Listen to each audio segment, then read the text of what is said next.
Bonjour à toutes et tous, bienvenue sur ABC Talk dans ce rendez-vous désormais régulier. Je suis très impatiente de vous faire découvrir mes deux invités du jour, elle et lui. Alors elle, c'est une romancière à succès, parmi les 10 auteurs les plus vendus en librairie actuellement, une femme pétillante, authentique, souriante, qui sait nous donner les clés pour nous rebrancher à nos prises de joie. Lui, chorégraphe, hip-hop contemporain, plus d'une vingtaine de créations à son actif, il œuvre au quotidien pour démocratiser la danse. Permettez-moi aujourd'hui d'accueillir sur le parquet d'ABC Talk TV Raphaël Giordano et Mourad Merzouki. C'est une ode à la joie aujourd'hui dans Danser sa vie.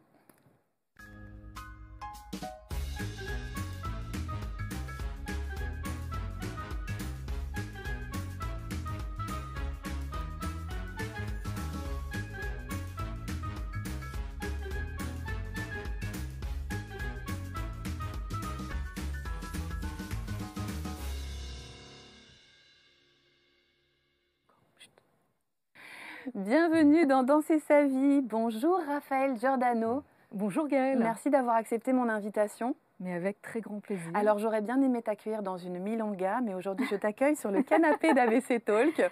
Il est magnifique, on s'y sent très bien. Bon, tant mieux. Et aux côtés de Mourad Merzouki. Mourad, bonjour. Bonjour Comment Gaëlle. ça va? Ça va bien, ça va. Merci de m'accueillir et je suis ravi de rencontrer en chair et en os Raphaël. Alors, est-ce que vous vous connaissiez tous les deux avant de venir dans mon émission? Ah ben moi, je connais l'œuvre de Mourad, hein, grande admiratrice pour de vrai. et voilà, donc j'adore ce qu'il fait, quoi. Je suis fan. Oui. Il y a un certain nombre de points communs entre vous, on y reviendra. Et toi, Mourad, avais-tu déjà entendu le nom de Raphaël? Alors, je lis très peu, mais par contre, quand elle m'a dit les noms de ces livres, le premier, Ta deuxième effectivement, vie, oui, la deuxième vie, effectivement, je connaissais. Je me demande si je l'ai même. Certainement, j'ai dû le lire. Il faudrait tu me rediras le pitch. Oui, complètement. Enfin, voilà, mais en tout cas, je suis ravi de cette rencontre. Et puis en plus, j'ai reçu à la maison le dernier livre, le spleen du popcorn. Donc j'aurai plaisir tu vois mes titres, à lire, c'est quelque chose. Lors de mes prochains voyages. Voilà, en tout cas, je suis ravi de cette rencontre avec Raphaël. Merci Mourad, moi aussi. Alors pour moi, quand je vous vois tous les deux et quand j'ai eu envie de vous réunir, je me suis dit, il y a énormément de points communs entre vous, mais ce qui m'a touchée particulièrement, c'est votre rapport à la joie. Que ce soit dans la création, dans l'écriture, dans la création artistique, et quelque chose, même quand on t'entend, Mourad, parler de tes créations, d'extrêmement joyeux, d'incarner. Je me suis dit, ben voilà, rien que ça, pour moi, c'est un point de départ entre vous deux. D'ailleurs, Raphaël, ça parle de ça, ton dernier, le spleen du popcorn, qui voulait exploser de joie. Je crois que c'est bon, je l'ai dit. Ouais. Avec bel oxymore, spleen et le popcorn. Exactement. On parle de joie. Et oui, tu sais, moi, dans chacun de mes livres, j'ai un concept clé de voûte. Et dans celui-ci, c'est effectivement la prise de joie. Comment rebrancher sa prise de joie? Et tu disais l'oxymore, effectivement, le spleen, le clin d'œil à Baudelaire, quand le ciel bas et lourd pèse comme un couvercle. Donc c'est toutes les pressions qu'on subit et à la fois qu'on se met à nous-mêmes. Beaucoup d'injonctions, de pesanteur, de lourdeur. Et à l'inverse, ce mouvement du popcorn, dont j'ai cherché une image métaphorique pour symboliser la joie. Et il y a ce côté régressif, enfantin. On va peut-être parler d'enfant libre aujourd'hui, puisque l'enfant libre intérieur est très lié à la créativité et à la joie. Et le mouvement inverse, donc vers le haut, un ascendant, une pétillance, le sens de l'émerveillement retrouvé. Et donc finalement, vous voyez, la joie, ce n'est pas futile, c'est la légèreté profonde. Et on va voir comment c'est se reconnecter à quelque chose qui vient de l'intérieur, très profond. Et qui jaillit. Voilà, mais c'est comment, tout le thème du roman et de ce qu'on peut partager avec les personnes qui nous écouteront, c'est comment on fait. Des fois, on se sent à côté. Je ne sais pas, Mourad, tu vois ce que je veux dire? On se sent comme on peut se sentir à côté de son corps. Hein, et puis, il y a le jour où on se sent et aligné et reconnecté profondément à qui l'on est, Et là, le meilleur de soi peut rejaillir et la joie, évidemment, exploser à nouveau et se vivre pleinement. Et c'est drôle parce que quand Raphaël en parle, elle utilise des mouvements. Ça donnerait quoi, Mourad, un spleen et un popcorn dans la gestuelle merzoukienne? Comment tu nous ferais ça? Pour rebondir sur ce que vient de dire Raphaël, en fait, c'est finalement revenir à l'essentiel, revenir au corps, revenir à ce que l'on est nous. Et je trouve que quand un corps s'exprime, quand un corps se lâche, c'est un corps qui vit, qui est en fête, qui partage, qui se connecte avec l'autre. Surtout dans la période qu'on a traversée là, ces dernières années où c'était plutôt de la distance, c'était plutôt, il fallait pas de contact, fallait pas. La place du corps revient au cœur, au centre de notre société, pour mon plus grand bonheur, parce que moi j'ai aimé danser à l'époque pour cette raison-là, c'est-à-dire m'exprimer non pas avec les mots, mais plutôt avec le mouvement et comment partager avec le public le joli, le beau, le poétique, l'énergie. Voilà, c'est tout ça qui m'habite finalement dans mon métier de chorégraphe et c'est passionnant parce que ça dépasse l'identité, les origines, les générations, la différence. On revient finalement à l'état de base qu'est l'être humain, je ne sais pas comment dire. Et ça, c'est pour moi extrêmement passionnant quand on regarde un corps et non pas une culture ou un parcours ou je ne sais quoi. Voilà, moi je suis animé par ça et d'ailleurs pour pas être très long, on se rend compte de plus en plus que le public veut être spectateur, donc c'est intéressant, veut être acteur. Et c'est intéressant parce que ça veut dire que au-delà de regarder un corps en mouvement, il a aussi ce besoin, ce désir d'habiter l'espace, de bouger, d'être en mouvement, d'être avec l'autre, avec son corps. Et moi, ça tu vois, fait ça du me bien. parle énormément. Il y a plein de mots qui résonnent dans tout ce que tu dis. J'opposerais ce sentiment d'inertie et de se sentir coincé. Par exemple, mon héroïne dans le spleen du popcorn. C'est Joy. C'est Joy qui s'appelle Joy. Ben oui, elle incarne vraiment le concept de la joie, mais elle travaille dans cette agence de celebrity marketing. Mais là aussi, c'est pour planter un décor, parce qu'en réalité, ça peut parler à tout le monde. Ce qui ne va pas dans sa vie, c'est ce sentiment de sentir coincé dans une situation et de ne pas pouvoir en sortir. Donc je rebondis sur ce que tu veux, sur ce que tu veux, tu vois, le lapsus. Je rebondis sur ce que tu as dit,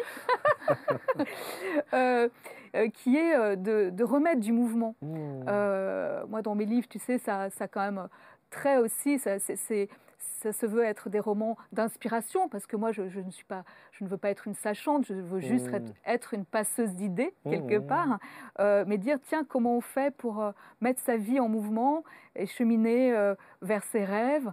Mais beaucoup de gens pensent qu'ils sont figés, coincés. Et donc, voilà, remettre du mouvement, remettre de la liberté. Et puis oser aussi, oser d'une certaine manière, parce qu'effectivement, la vie fait qu'à un moment, on est un peu... Enfin, la société, et particulièrement en France, où on aime les cases, où on aime nous mettre à un endroit où finalement on a l'impression que d'ailleurs Kéfig, qui veut dire la cage, c'est pas pour rien le nom de ta compagnie que j'ai effectivement appelé le nom de la compagnie Kéfig, qui était un de mes premiers spectacles, parce qu'il y a au départ ce sentiment d'enfermement, ce sentiment finalement d'espace limité.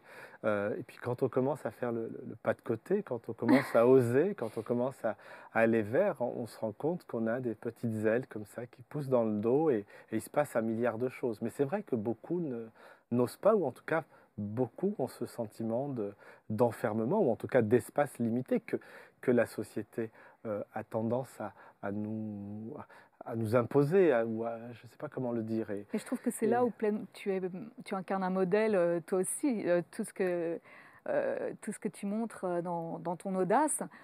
Encore une fois, là, ça nous fait des passerelles et ça résonne aussi. Alors, c'est mon précédent roman, moi, Le Bazar du Zèbre à pois, qui parle tellement de ça, de la singularité. C'est une invitation pour chacun de trouver son chemin, sa singularité, son ADN, en fait. Peut-être ça te parle aussi, ça. Et Bah oui, dans une société très normopensante, donc on met bien dans des cases, on colle des étiquettes, et bah, des fois on est trop à l'étroit. Et donc c'était un livre, tu vois, que j'ai écrit pour donner envie de pousser les murs et de désétriquer l'esprit. Donc c'est le... Ça, c'est un grand point commun que Ouais. vous avez tous les deux, votre lutte des cases, aussi bien dans la danse, effectivement, avec les esthétiques, hein, parce que à la base, et ça, j'aimerais vous entendre peut-être sur, tu as fait allusion, Raphaël, tout à l'heure, à l'enfance. Oui. J'aimerais savoir quel enfant vous étiez d'ailleurs, tous les deux, si on a l'âge de 7 ans. Qui Raphaël, commence plouf plouf. Allez, Raphaël. Quel enfant? Ben, elle est toujours là, l'enfant, plouf plouf.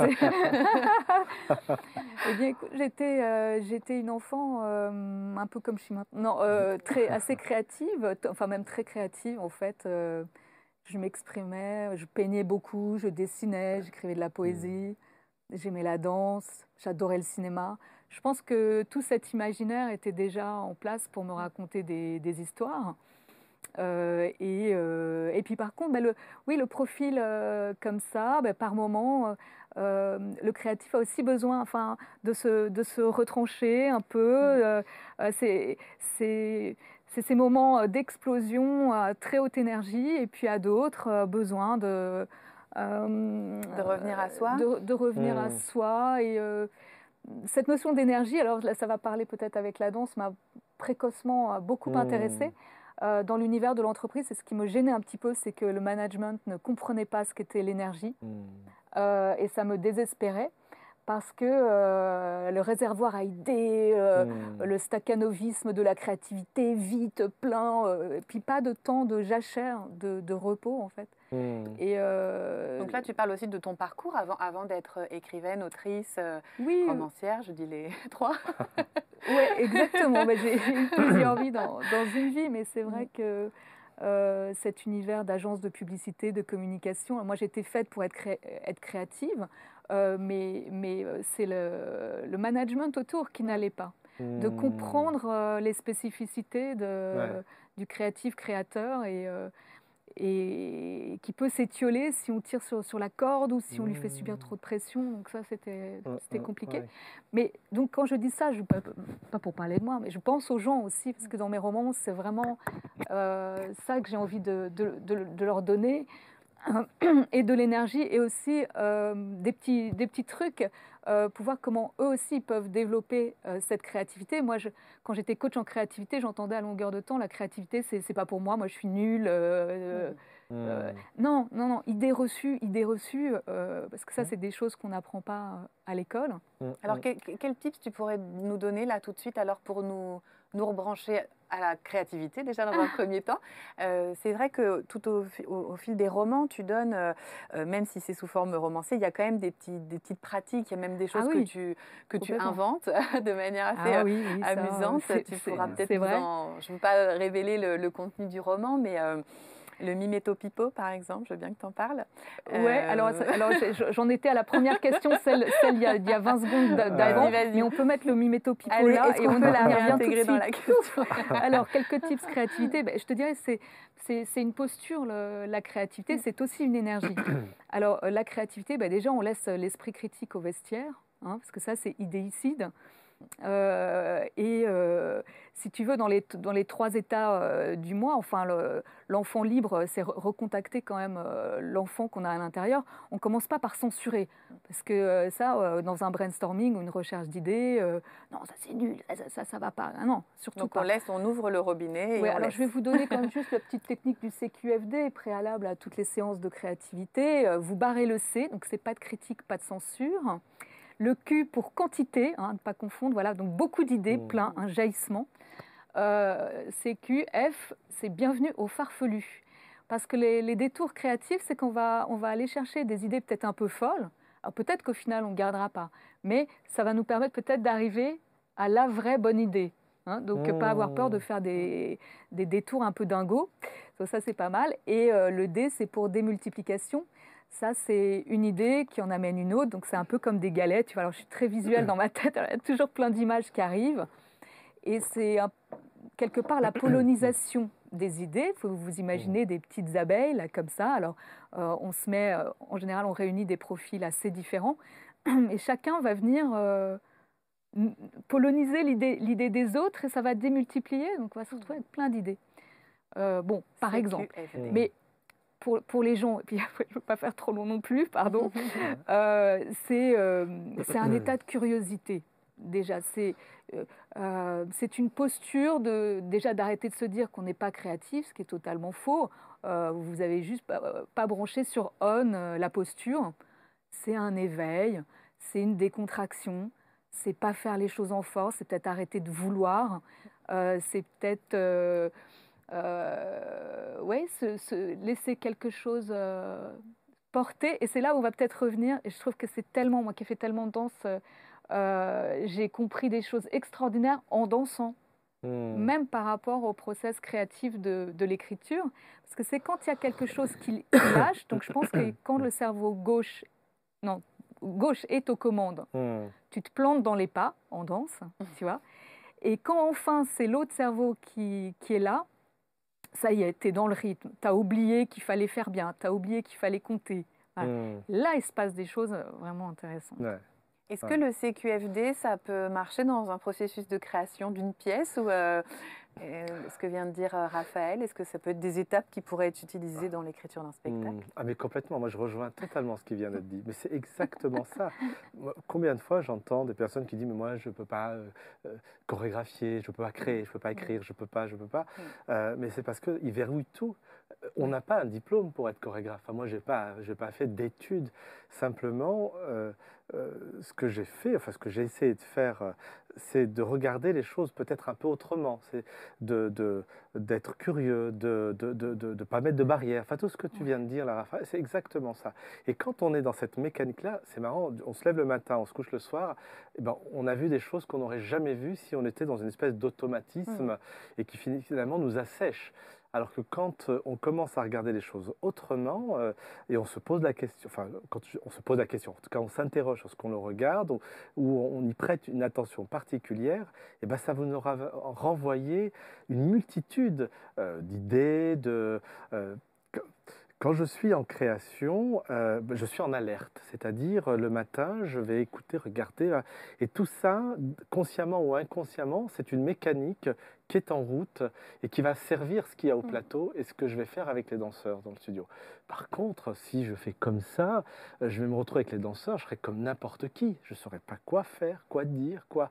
Et alors que quand je suis comme tout ouvert, et ben en fait, finalement, je remplis de sensations, et du coup, ensuite, je le reproduis dans mon travail de création. Donc, c'est ce que je conseille souvent, enfin, en tout cas, ce que je partage quand on me pose la question de qu'est-ce qui fait que tu crées, ben voilà, il y a comme un petit déclic au départ, et puis ensuite, une mécanique qui se met en route. Mais cette mécanique, elle fonctionnera à la condition qu'on va ouvrir, qu'on ouvre comme ça et qu'on reste attentif sur tout ce qui nous entoure. Mais je dis bien tout ce qui nous entoure, du moment où on rentre dans une boulangerie ou je ne sais quoi, et ben toutes ces musiques qu'on va entendre, ces odeurs, et plus on est ouvert aux choses, et ben plus on remplit. Et au moment où il faut chercher, trouver et ben en fait il y a quelque chose qui sort presque seul, enfin naturellement, sans trop se poser de questions voilà, je cite souvent Charlie Chaplin, qui est un grand artiste, mais j'en parle souvent parce que la force d'un homme, un artiste comme lui, c'est que, je ne sais pas, nous, il y a un verre sur la table, on va le regarder comme un verre, on va l'utiliser comme un verre, et puis on va boire, on va le reposer. Lui, il va lui donner une autre interprétation. Il va nous amener vers une autre approche. Et cette autre approche, on se dit finalement, avec un verre, on peut faire un milliard de choses. Voilà, c'est un exemple que je donne. Et ben, c'est comme ça tous les jours. C'est-à-dire que finalement, une chose qui peut nous paraître finalement anodine, en réalité, elle peut ouvrir à plein de possibles. Et je crois que c'est ce qui fait qu'à un moment donné, on brode, on tricote, et puis on fait des choses. Et on avance, on construit, on peut surprendre, on peut... voilà, ça, j'aime assez bien cette approche-là, parce que, encore une fois, être chorégraphe, c'est peut-être plus un état d'esprit, c'est plutôt finalement plus une question de voilà, comment on va être avec l'autre, avec les choses, avec ce qui nous entoure. Et je voulais te demander quelque chose. Est-ce que toi, dans ton inspiration, tu es d'accord pour... C'est là où on rejoint ce qu'on disait tout à l'heure par rapport à ouvrir les cases et les petites boîtes. que ton inspiration, pour ceux qui nous on a des sous-titres. Ouais, sous-titres, ton inspi, tu vas aller te nourrir, enfin, cette mise en curiosité, cette veille créative, c'est en ouvrant à plein d'autres univers, parce que peut-être c'est de dire que tu vas ouvrir ton arbre à idées là et aller chercher ton inspiration dans plein de domaines peut-être très différents de la danse, et tout peut être matière à inspiration, j'imagine. Oui, c'est exactement ça. J'ai fait une trentaine de créations et à chaque fois que je commence une création, c'est la trouille de la page blanche. C'est-à-dire qu'il y a un début, il y a un point de départ. Soit je prends la recette du précédent, puis je la remouline et je fais un peu la même chose. Ça, c'est le risque. Soit je me dis, qu'est-ce qui fait que ce prochain projet, cette prochaine pièce, sera différente de la précédente. Et du coup, je vais m'imposer, je vais prendre un risque, je vais m'aventurer dans un terrain inconnu. Alors le terrain inconnu, ça peut être, je ne sais pas, la musique baroque à un moment. On voit des photos d'ailleurs défilées de tes créations, voilà, on voit le mélange pour entre... Vertical, c'était de travailler sur la hauteur, avec un agrès qui vient déstabiliser le corps. Là, pour Pixel, la relation avec les nouvelles technologies. Donc ce que je veux dire par là, ce sont pour moi des zones nouvelles, inconnues, que je ne maîtrise pas, et qui du coup va me permettre de créer de nouveaux possibles, un nouveau dialogue d'une certaine manière. Et là, d'un coup, il se passe vraiment plein de choses. C'est-à-dire qu'au départ, on peut penser qu'on n'a rien à se dire, rien à faire ensemble, et en réalité, c'est ça qui est passionnant, c'est quand on commence à aller vers l'autre, à essayer de trouver le bon vocabulaire, et en fait, on se rend compte qu'il y a tellement de choses à faire. Et donc, finalement, ce qui se passe au plateau, va avoir une incidence dans mon quotidien, de Mourad Merzouki dans la rue, ou dans un bus, ou je ne sais où. C'est-à-dire que du coup, ça nous permet d'être, comment dire, plus confiant en soi et plus à l'aise avec l'autre, parce qu'à un moment on se dit, certes on n'est pas de la même génération, on n'a pas les mêmes histoires, on n'a pas le même parcours ou quoi. Et en fait on croit à des possibles, ou on croit en tout cas à des choses qu'on peut faire ensemble pour créer de la surprise, pour créer aussi du beau. Enfin, c'est le rapprochement d'univers improbable aussi. Voilà, c'est ça. Et on est dans un pays, je peux parler de la France, où on a tellement la possibilité de le faire. On a des fois un voisin où on croise une cantatrice. Pourtant, ça n'a rien à voir avec mon histoire de base. Tout à l'heure, ta question était comment on était à 7 ans.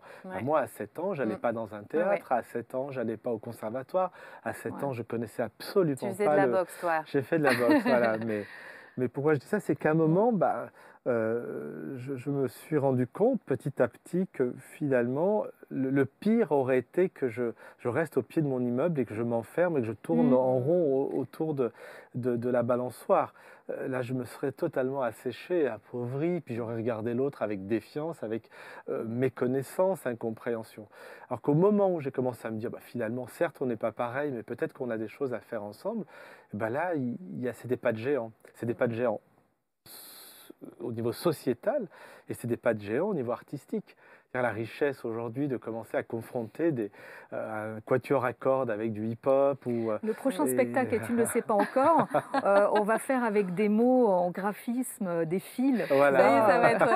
écoutez, on sera avec un univers graphique et du mouvement. Tu vois, ça va être fabuleux. Il y a une autre... On va s'en parler après. Notion sur laquelle... je vous laisserai du temps après, vous inquiétez pas. Il y a une autre notion sur laquelle j'aimerais rebondir aussi, et tu as dit plusieurs fois le mot faire. Et dans une interview que j'ai écoutée de toi dans le Manal Show, je crois, tu dis « moi, je suis quelqu'un du faire ». C'est-à-dire qu'après avoir toutes ces idées rassemblées, ces canaux qui sont ouverts, il y a un moment donné quand même, il y a la deadline. Tu dis ça très bien, je voudrais bien t'interroger là-dessus. À quel moment ça devient aussi un projet? Parce que OK, on ouvre, donc là vous avez donné des clés aussi aux personnes qui nous regardent pour ouvrir la créativité, mais à un moment donné, comment ça se transforme en projet Et peut-être, Raphaël, je voudrais bien t'entendre aussi sur les deadlines et la nécessité peut-être d'en faire... c'est vrai que c'est une donnée aussi qui est importante, c'est-à-dire que ce que je raconte depuis tout à l'heure, ce qu'on raconte avec Raphaël, cette idée effectivement de s'ouvrir, d'être attentif, de prendre des risques, etc. Ça, je crois que vraiment tous, les uns et les autres, on a cette faculté. Ce n'est pas quelque chose qui nécessite de l'endurance, des études, la persévérance. je ne sais pas quoi. C'est quelque chose qui est accessible et à la disposition de tous. Par contre, après, il faut qu'à un moment donné, en tout cas si on veut concrétiser un sentiment ou quelque chose qui est lié à notre personnalité, si en tout cas, pour ma part, pour un spectacle, évidemment, il faut à un moment donné que je l'inscrive dans une organisation, dans un timing, dans un planning. Sinon, je vous parle là aujourd'hui, demain je pourrais encore en parler, mais ça ne se concrétisera pas. Et d'ailleurs, je le dis souvent à des compagnies qui parfois ont 1 milliard d'idées, mais juste géniales, puis me disent, mais on n'arrive jamais à aller jusqu'au bout. Et effectivement, ce qui est intéressant, c'est quand on a une date butoir, où on se dit, on a une date de première par exemple, où on a une présentation dans 6 mois, dans 1 an, bah, ça permet à un moment donné de concrétiser, c'est-à-dire de mettre en pratique des idées, des émotions, voilà, et c'est important, et c'est nécessaire, parce que sinon ça s'évapore, je ne sais pas comment le dire. Exactement. En tout cas, pour la chorégraphie, il y a une idée qu'on peut échanger autour d'une table, mais à un moment donné, il faut la concrétiser. Après, il y a des étapes. Et là, c'est le processus de création. C'est à un moment réunir une équipe artistique, que tu disais tout à l'heure, Raphaël, en tout cas, réunir des personnes autour. Un spectacle, ce n'est pas Mourad Merzouki seul avec sa feuille blanche. Après, c'est comment je transmets, je partage, comment je fédère, comment je crée. Tu disais tout à l'heure la pollinisation des idées. Voilà. Comment à un moment, effectivement, on s'enrichit les uns les autres. Voilà. Hein, et puis après, il y a une mécanique qui se met en place et la pompe est amorcée. Et puis après, la deadline s'approche. Et puis on continue, on peaufine. Et puis petit à petit, on va de plus en plus dans le détail. Et puis on va à la couleur, et puis le costume, et puis. Et le moment où le rideau se lève, ça y est, c'est l'œuvre qu'on partage enfin avec le spectateur.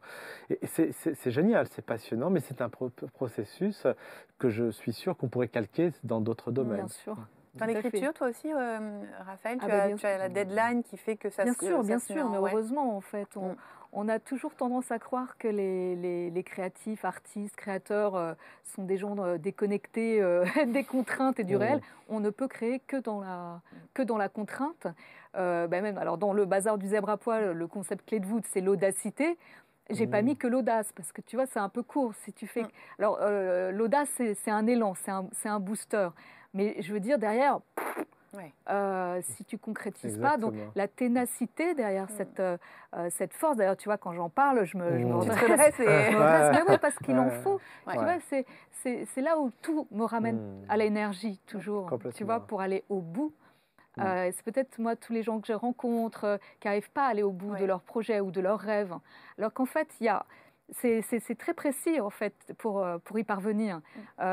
Faut pas confondre ce foisonnement initial d'idées. Et là, il faut laisser libre cours à plein de choses. Et puis après, il faut être bien structuré. Il y a effectivement des étapes. Il y a... c'est l'artisan presque en fait qui est en train de...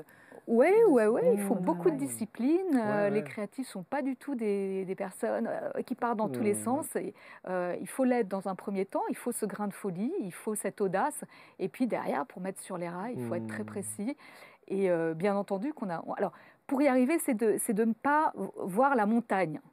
Hein, dans tous les grands projets, si on voit la montagne, c'est mort, quoi. Moi, avant chaque nouveau livre à écrire, je dis jamais, c'est trop gros. On reviendra sur le doute un peu plus tard. Non, mais parce que ça semble énorme à chaque fois. Mais subdiviser en objectifs atteignables, donc s'y concentrer, et un jour on atteint l'objectif final, mais prendre autant de plaisir au voyage qu'à la destination, mais il y a du plaisir dans chaque étape. C'est exactement ça. et ce qui est aussi agréable, in fine, comme sensation. Parce qu'effectivement, il y a des moments où on n'y croit plus, on ne va pas y arriver. Enfin, il y a des moments un peu de turbulence, de doute, de remise en question. Bah, toutes ces émotions-là, elles sont normales. Ou certains, peut-être, peuvent fuir en disant je jette l'éponge. Mais non, il faut aussi accepter que par moments, on se sent nul, on a l'impression que ça n'ira jamais jusqu'au bout. Enfin, toutes ces émotions-là font partie du processus de création. Mais le moment qui est beau, c'est le moment où le spectacle est terminé, on est ravis, ça y est, c'est là, puis on se dit on ne refera plus. C'est terminé. C'est terminé. J'ai assez donné. Parce que c'est vrai, ça. L'artiste, il donne, mais c'est des nuits, c'est des jours. C'est-à-dire, il y a un moment, et je ne sais pas, j'ai l'impression que si on n'est pas complètement habité par ce que l'on porte, c'est difficile ensuite de le partager. C'est difficile de porter une équipe. Si on n'y croit pas nous-mêmes, comment embarquer tout un... Voilà, donc ça, c'est important. Mais le moment où ensuite on livre le projet aux spectateurs, et si le public comprend, vit l'émotion, si du coup, il se passe quelques jours et on repart, c'est quand le prochain? C'est-à-dire une fois qu'on a commencé à vivre ces émotions-là avec le spectateur, qu'on sent la reconnaissance du public, qu'on sent ce pourquoi tout ce qui a été fait, enfin, quand c'est vécu par un public, après, il y a quelque chose comme ça où finalement, on n'arrive plus à s'arrêter, quoi. Après, c'est un mode de vie, de toute façon, ça nous habite et c'est un mode de vie. Voilà. La création pourra peut-être prendre d'autres formes, mais on ne pourra pas faire autrement que de continuer à imaginer des choses. Complètement. C'est comme ça. Ça ressemble à quoi une journée dans la vie de Raphaël Giordano? Eh bien, cela ressemble. Moi, ce que j'aime bien dans ma vie que je me suis créée, c'est qu'elle est respectueuse de mes rythmes. Et puis, il y a cette alternance entre ces temps au quotidien de travail, de concentration, beaucoup de mouvements, tu vois, je marche, parce que c'est pas derrière un écran d'ordinateur, en fait, que tout se passe, quoi. C'est vraiment l'aboutissement. Donc, à la limite, je pars en balade avec un nœud narratif, ok, et je reviens, il est dénoué, quoi, tu vois, toujours. Toujours, parce que ça fluidifie les idées, en fait, le mouvement. Et je pense que c'est aussi, ça se passe ailleurs que dans « alors, qu'est-ce qu'il faut que j'écrive ?»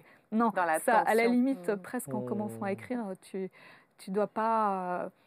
je ne vais pas dire que c'est une transe, pas du tout, mais c'est quand même un état de concentration, d'immersion. Tu es dans une bulle et il y a autre chose qui se passe, quoi, qui t'échappe un peu. Voilà. Presque, ça fait bizarre si tu dis que tu réfléchis pas trop en écrivant ta scène, donc tu dis oh comment ça, elle réfléchit pas trop. Tu écris par contre tous les jours? Non, pas du tout. D'accord. Oui, non, c'est là où je suis particulière. Moi, je fais de la conception pendant des mois. D'accord. Alors, je gribouille dans des carnets. Je suis en sérendipité.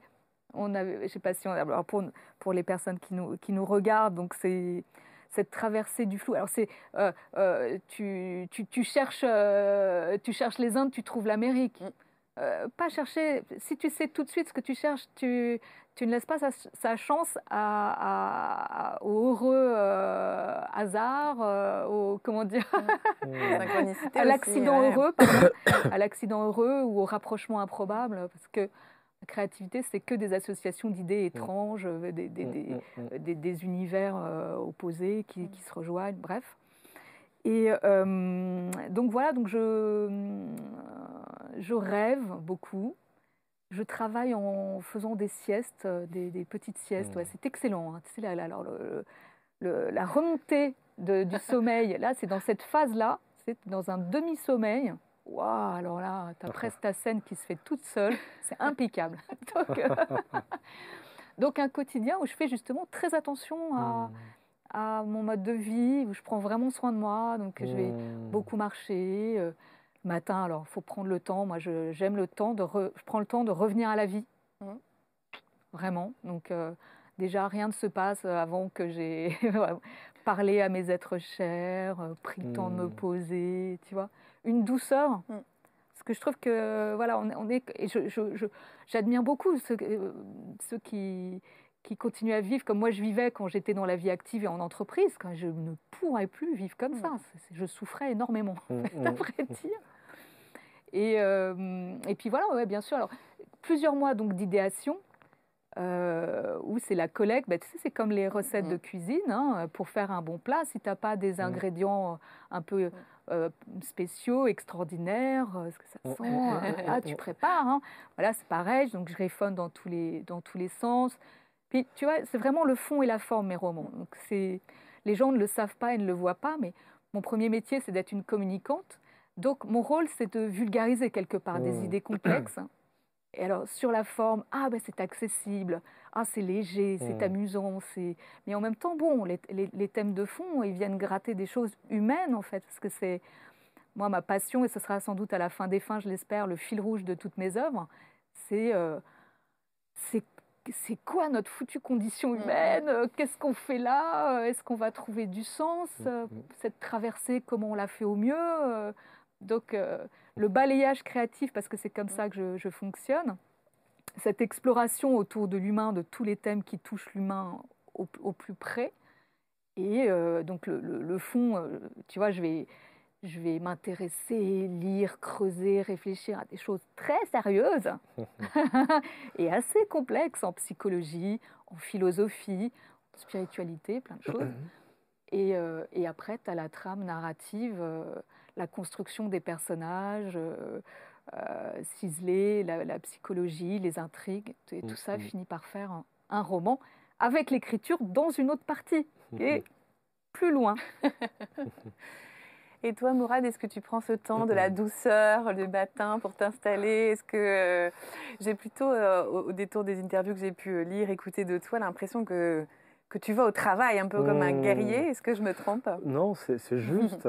C'est juste, mais je pense que c'est lié à mon histoire. Alors moi, c'est pas la marche, mais je comprends et je rejoins ce que vient de dire Raphaël. Moi, c'est plutôt finalement dans le voyage. Ça peut être dans un aéroport, dans un train, dans un avion. C'est ces moments-là où je suis dans ce que j'appelle, ce que tu as appelé la bulle, ou en tout cas un espace qui est un espace où finalement on est avec soi-même et on est spectateur. C'est des moments que j'apprécie énormément parce que c'est peut-être là où mon cerveau il est beaucoup en réflexion sur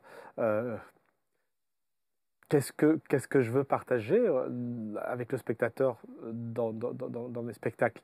C'est-à-dire le fait d'avoir cette espèce de recul, cette espèce de distance avec un mouvement de foule, de gens qui partent d'un point A à un point B. C'est des moments comme ça qui me permettent, moi, d'avoir, comment dire, cette espèce de petite parenthèse dont on a besoin. Je pense que c'est des temps qui sont nécessaires et presque incontournables quand on veut créer. Sinon, pour ça, tu disais, ceux qui sont en entreprise, ceux qui sont dans un... c'est plus compliqué de créer quand on n'a pas d'espace comme ça pour soi. Mais après, effectivement, pour rebondir sur ce que tu viens de dire, Gaël, oui, le mot guerrier me va peut-être bien dans le sens où quand on reprend mes débuts, c'était un combat de vie, au-delà d'un combat d'artiste, de chorégraphe. Je suis né à Lyon, mes parents sont originaires d'Afrique du Nord et comme tous ces gamins de banlieue, adolescents, on ne sait plus de quel monde on fait partie. Il y a une violence qui est là, elle est réelle. Et donc avec tout ça, il faut exister, il faut s'assumer. Donc c'était un combat d'une certaine manière pour dire que finalement, je ne suis pas plus bête qu'un autre et j'ai envie de partager des choses et j'ai envie de... Vous voyez ce que je veux dire? C'est-à-dire qu'au-delà du plaisir de la danse, au-delà du plaisir de créer, il y a aussi cette question qui est une question de société. Quelle est ma place dans ce pays qui m'a vu grandir, qui m'a vu... Et donc ça reste fragile et pas facile. Il faut trouver les codes, les mots, faut faut trouver sa place. Et donc, trouver sa place dans un monde où parfois on a un sentiment de rejet, d'exclusion, c'est pas facile, c'est pas facile.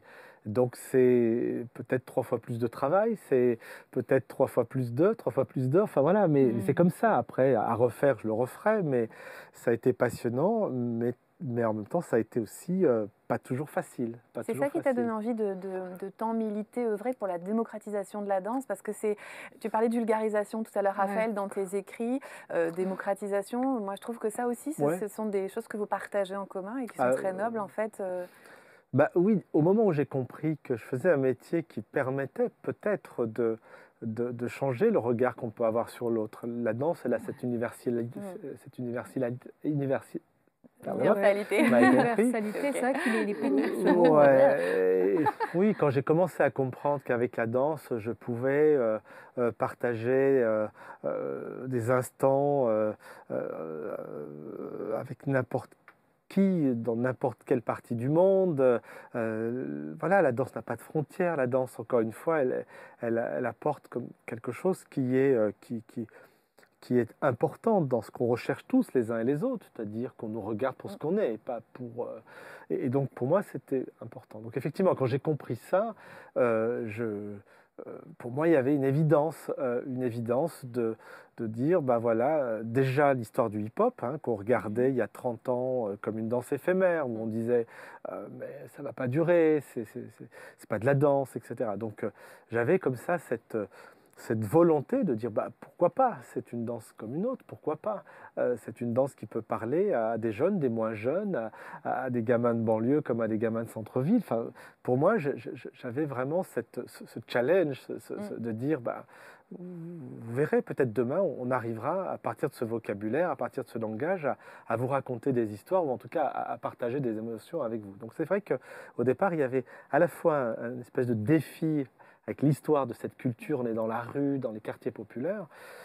Et puis, un défi, encore une fois, avec ma propre histoire, de dire, c'est pas parce que je viens d'eux, j'ai pas fait ça, j'ai pas fait ci, que je n'ai pas des choses à partager avec vous. Donc, du coup, ça m'a poussé aussi à aller jusqu'au bout d'un rêve, ça m'a poussé à aller jusqu'au bout de quelque chose qui est, à mon sens, extrêmement important pour notre société. On voit bien hein, les questions qui se posent aujourd'hui et les drames qu'on a traversés ces dernières années qui sont des questions voilà, liées à des choses qui ne sont pas totalement réglées.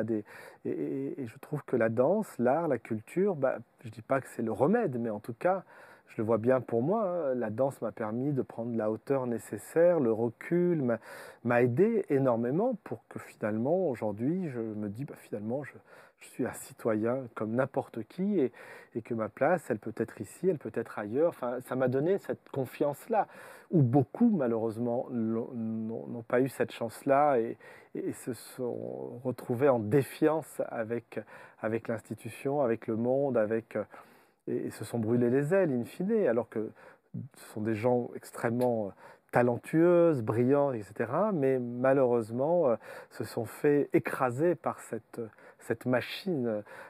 Voilà, donc effectivement, oui, c'est en tout cas dans mon parcours et dans ce que je défends tous les jours, il y a un combat à cet endroit-là qui est pour moi important, plus pour moi aujourd'hui, et peut-être pour ceux qui arrivent derrière, et de dire que voilà, on n'est peut-être pas né avec une cuillère d'argent dans la bouche, mais crois en toi, et demain, voilà, il n'y a pas de raison que tu n'arrives pas à échanger tes idées, tes émotions, ta sensibilité avec d'autres. Et, voilà. Et donc, effectivement, je le traduis aussi dans mes spectacles.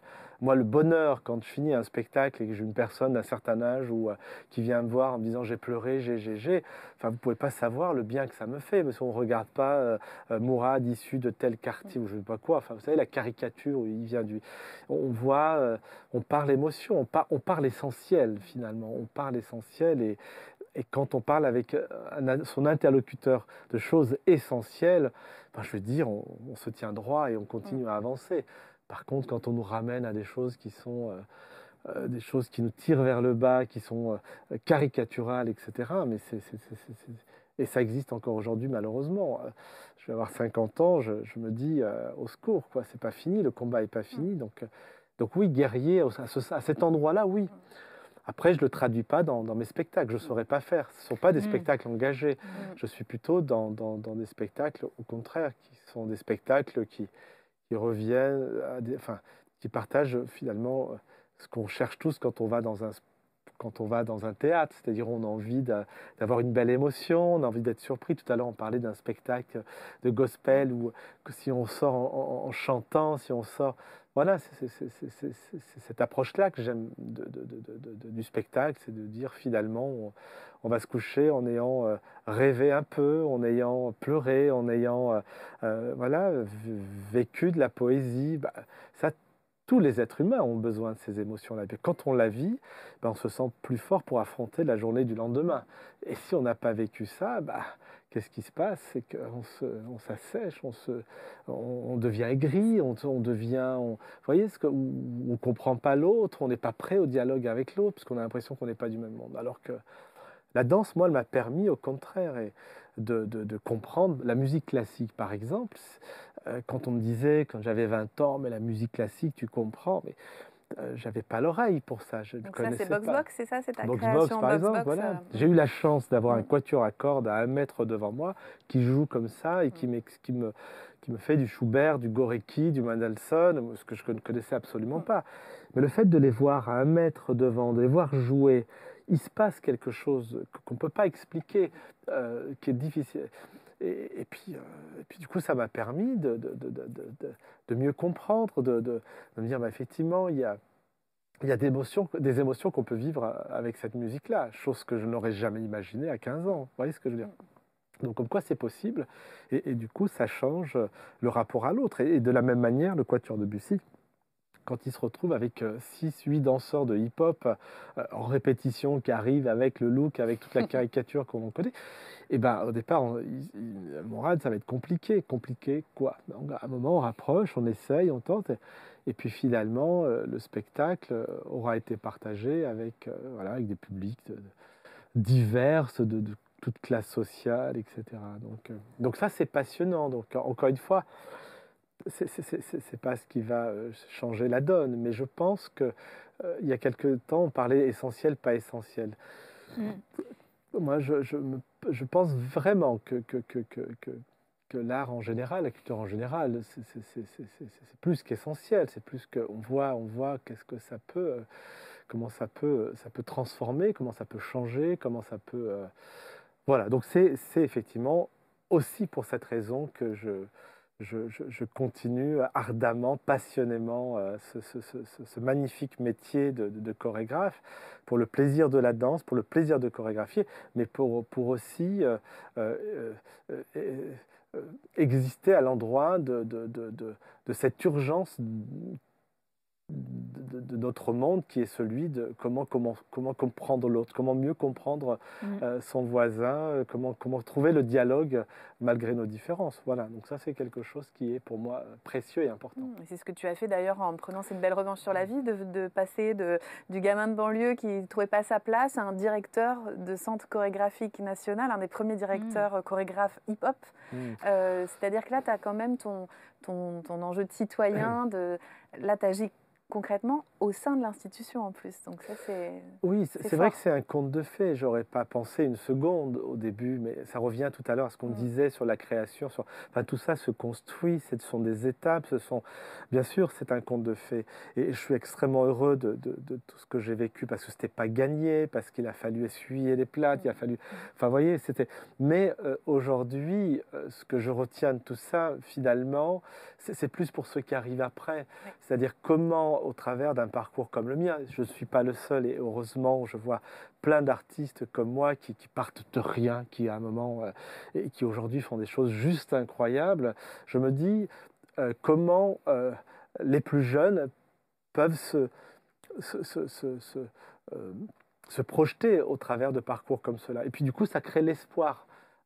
Et l'espoir est tellement important, tellement voilà, parce qu'on voit bien, beaucoup ont perdu cet espoir en disant, bah, finalement, c'est peine perdue, je quitte, je décroche, enfin voilà, ce que je veux dire par là, c'est que aujourd'hui, je me dis qu'effectivement, au travers de ce que j'ai pu vivre, au travers de la danse et ce que j'ai pu amener au travers, enfin, le dialogue que j'ai pu trouver avec l'institution, que je regardais plus jeune avec défiance parce que je pensais que c'était un monde qui n'était absolument pas pour moi. Donc je me dis qu'effectivement, peut-être que les jeunes, ça peut leur donner peut-être cette confiance pour faire d'eux-mêmes et puis pour essayer, et puis pour oser, et puis pour...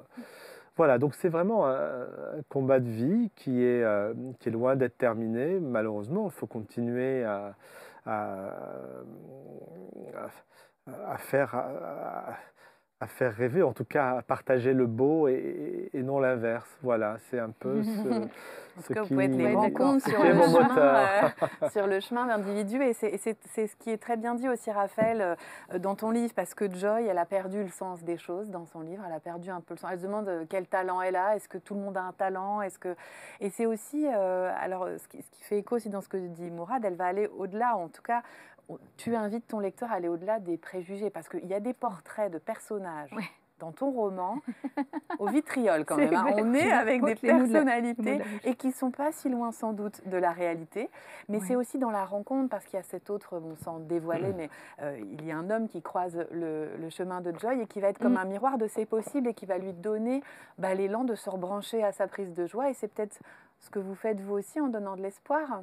Est-ce que tu y penses, toi, Raphaël, quand tu écris, que ça peut inspirer quelqu'un qui va être dans un coin, pas avoir la solution, et qui va se dire « mais Joy, c'est moi et c'est possible, elle y arrive ». Bien sûr, popcorn. Bien sûr, c'est vraiment ce que j'ai envie de faire depuis le départ à travers mes romans. C'est le pouvoir des mots pour raisonner, pour inspirer. Je crois qu'il peut être assez fort. Et déclencher des réflexions, peut-être même des déclics. Et c'est vrai que, alors des fois, Joy, elle croise ce personnage Benjamin et sa petite bande de joyeux petits Max, hein, comme dans la chanson Il est libre Max. Et c'est un hymne aux esprits libres, quelque part.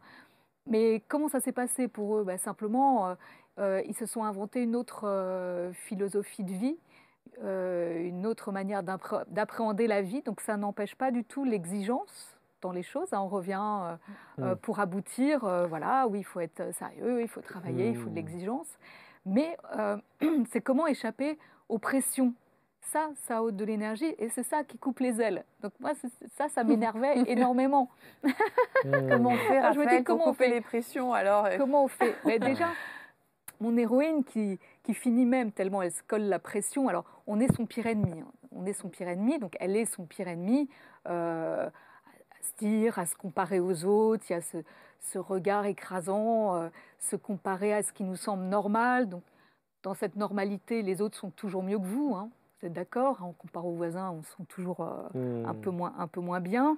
Elle ne se sent pas de talent particulier. Mais qu'est-ce que ça veut dire, talent particulier? En fait, là aussi, on nous envoie tellement de messages et d'images, les réseaux sociaux. Alors les modèles de réussite, c'est ça? Non, pas de modèle. Inventez-vous votre propre modèle de réussite, parce que c'est en étant pleinement vous-même au bon endroit et entouré des bonnes personnes, effectivement, que là, on va réussir à faire pousser ses talents. On a tous un endroit où on doit être bien et à notre place. Quoi. Voilà, on a tous cet endroit bon pour nous. Mais des fois, on croit qu'on n'a pas le choix. Voilà, donc c'est ça qu'il faut réussir à dépasser. Et alors elle finit par développer un TOC digital. Et ça, c'était ma manière. Alors j'ai inventé des applis, des 2 en 1, des 3 en 1. Des applis, quand elle n'est pas bien, elle télécharge des applis. Elle s'isole, c'est un elle télécharge. TOC digital, parce que ça m'amusait de caricaturer un peu ce qui se passe avec nos smartphones. Mais en fait, c'est quoi? C'est le thème du surcontrôle. C'est se donner l'illusion qu'on maîtrise, qu'on borde, qu'on gère. Et oui, et un matin, effectivement, on se rend compte qu'on ne vit plus, on gère. Et c'est le cas de beaucoup de nous, adultes, que ce soit femmes, hommes, cette charge mentale qui nous écrase, hein, donc on revient au couvercle qui nous écrase. Là, On est sous l'eau, on n'arrive plus à s'en sortir. Alors pour ça, il y a des moyens, donc on découvre dans le livre, mais à travers les expériences, parce que moi l'idée c'est pas de donner des conseils ou quoi, c'est en filmant mes personnages et mes héros de faire piger des trucs et si possible dans des circonstances rigolotes, de voir qu'il y a moyen de dépasser. Alors notamment elle a ce syndrome de bon élève aussi, syndrome de bon élève qui fait, voilà, à force de toujours vouloir bien faire, elle n'a pas appris à dire non, elle ne s'est pas bordée. Tout ça, ça l'asphyxie. Donc elle se retrouve chargée comme une mule dans cette entreprise où les boss font du management stretch, hein, c'est-à-dire on tire jusqu'à ce que ça craque, quoi. Donc et ça, c'est un petit peu dommage. Alors que Benjamin, qui lui est aussi un entrepreneur, donc, voilà, mais il s'est entouré de collaborateurs comme une famille de cœur. Donc c'est une toute autre atmosphère. Ça ne l'empêche pas d'être performant dans ce qu'il fait. Et surtout, c'est une philosophie de la bienveillance, c'est dans cette altérité. Voilà, il embauche cette sexagénaire excentrique Carmen, c'est ça ? parce que la jeunesse n'a pas d'âge et qu'elle aussi, elle est libre. Mais personne ne lui aurait donné sa chance peut-être pour l'embaucher à cet âge-là. Donc ça me touchait. Il y a un jeune qui est très Ryan, qui fait de la musique et du slam, donc poésie et musique aussi également. Ouais, voilà. Donc c'est tout pour se reconnecter à cette part de nous qui arrête de tout vouloir contrôler et s'enfermer dans des situations. C'est retrouver un chemin de liberté déjà intérieur et s'entourer des bonnes personnes au bon endroit. Voilà. Mais il est vrai que cela demande parfois un certain courage, on ne va pas se mentir. Hein, c'est pour ça que dans mes formations, je dis parfois, c'est la transformation, il n'y a pas de baguette magique. Je n'ai pas la recette de perlimpinpin miracle. Mais je sais qu'en prenant les choses par le bon bout, vraiment, faire ce vide. Vous voyez nos pensées, mon ami Serge Marquis, là, vous vous souvenez, Pansouillard le hamster, hein, voilà, je le salue, Serge. Je prends l'image souvent de cette boule à neige, vous savez, quand on secoue, il y a plein de petits flocons. Bon, des fois, il faut poser la boule, il faut attendre que les petits flocons ils descendent. Voilà, pour avoir cette clarté dans la tête et en soi sur ce qu'on veut vraiment. Parce que les gens sont très pressés de changer. Mais vite n'existe pas, tout à fait. Hein, vite n'existe pas, c'est un processus, la transformation dans un chemin de vie. Et peu de gens prennent le temps de se poser, de laisser redescendre la petite neige, l'affolement de « rien ne va, je veux changer ma vie ». Non. Et faire les choses bien, tout poser à plat, qui on est, ce qu'on désire. Pas hésiter à se faire aider parce que le côté égo, je vais réussir tout seul, ça marche pas trop bien non plus. Donc avoir cette humilité aussi de voilà, on va voir de qui je peux m'entourer pour atteindre mes objectifs. Petit pas par petit pas, hein, pareil, on fait pas le grand écart directement. Hein, qu'est-ce que vous en pensez? Moi, je suis petit à petit.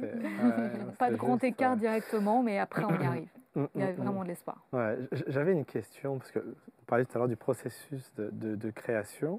Jusqu'à quel moment tu dis, là, ça y est, je ne touche plus ma phrase, mon mot, mon idée? Est-ce que, enfin, ça m'interroge de savoir jusqu'à quand. Par moment, on me pose la question sur une chorégraphie, jusqu'à quand tu sais que c'est pareil qu'en peinture, moi qui ai toujours peint toute ma vie, c'est le plus dur.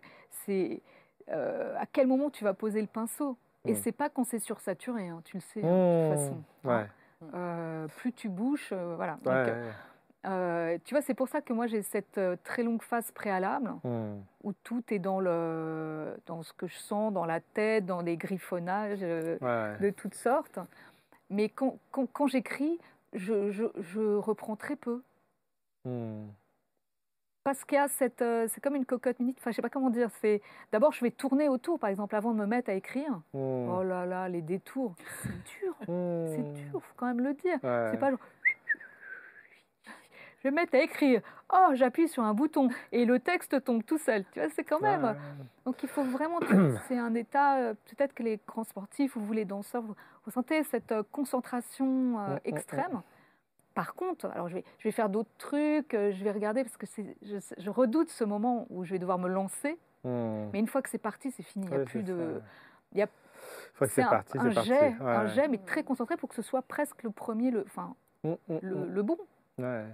Je ne retouche pas. C'est comme un tableau. Les maîtres japonais, etc., à la fin de leur vie, en 3 traits, ils te font une fleur, un bambou. Mais je dis, mais c'est pas possible, vous avez mis 3 traits. Bah oui, mais j'ai mis une vie pour faire 3 traits. Ouais. Donc, je pense que... Tout ce qui ne se voit pas dans le travail, dans la persévérance et aussi tout ce qu'on imagine avant, tout ce qui est remâché, tout ce qui est pensé, qui peut faire que cette fluidité qui se passe là, mais qui n'est pas... En tout cas, moi, c'est pas du tout... j'écris et je reviens 60 fois sur la scène jusqu'à épuisement. Et de même que, figure-toi, j'ai un quota de mots maximum que je ne souhaite pas dépasser. Ah ouais. Oui, parce que pour moi, c'est mon seuil de saturation. On revient à l'énergie, c'est-à-dire, non, l'idée, c'est tant que je m'amuse et que j'ai cette fraîcheur, cette spontanéité, cette connexion à ce que je veux dire, oui, c'est bon. Mais alors, t'imagines si tous les jours, ça commençait à devenir « Oh, je dois écrire ». Là, ce sera plus bon. Donc, jamais plus de 2h30, max 3 heures, dans les périodes d'écriture. Hein. Voilà. Mais tout est tellement... Cette montée en puissance, en densité, avant, là, une fois que je m'y mets, c'est prêt. Donc, c'est... Mais ce que tu dis, finalement, je le retrouve aussi dans le rapport que j'ai quand je crée. C'est-à-dire qu'en fait, il y a un mot qu'on peut retenir, c'est le dosage. C'est savoir doser aussi. Parce que si on ne dose pas, c'est pareil. Après, on remplit. Et quand on remplit, c'est pas agréable. Et puis en plus, ça écrase, ou en tout cas ce que l'on veut partager se perd, se dilue, et moins intéressant finalement. C'est vrai que la question du dosage est importante, et c'est pareil, jusqu'à quel moment avant le lever du rideau, je me dis là je ne touche plus rien, là je le laisse en l'état, parce que c'est vrai que c'est tentant. Alors pour la danse, on se dit, bon là je préfère plutôt ça que ça, mais non, je vais le rechanger, etc. Mais c'est aussi intéressant quand on parlait du processus de création, sur cette question aussi il y a une date butoir, c'est sûr, et en même temps, il faut savoir à un moment, effectivement, dire si je l'ai fait comme ça, il faut que je me fasse confiance, je le laisse. Parce que sinon, on revient sur le doute, je reprends, je rechange, et puis ça, c'est... Le trop d'effets, tu les fais, écrire avec une gomme, l'économie, enfin voilà, plein de choses. Non, l'économie, une forme d'épure au fur et à mesure qu'on évolue peut-être dans notre démarche artistique. C'est parce qu'au début, tu veux tout mettre, quoi. Attends, on va se calmer, on enlève. Et faire des choix aussi. Faire des choix, ça fait partie de ça. En tout cas, vous nous avez donné des clés très intéressantes. Moi, je retiens le fait de prendre le temps, de faire pas à pas, de ne pas lâcher, d'enlever les cases, de s'entourer des bonnes personnes, d'oser et de doser. En tout cas, merci beaucoup Raphaël Giordano. Avec grand plaisir. Merci beaucoup Mourad Merzouki d'avoir accepté mon invitation. Merci à vous de nous avoir suivis. Il y aura plein d'autres épisodes de Danser sa vie. Continuez à nous mettre des petits pouces, des petits commentaires. On les transmet à nos invités qui sont toujours ravis de les lire. Merci à toi Marc pour ta confiance et à bientôt sur ABC.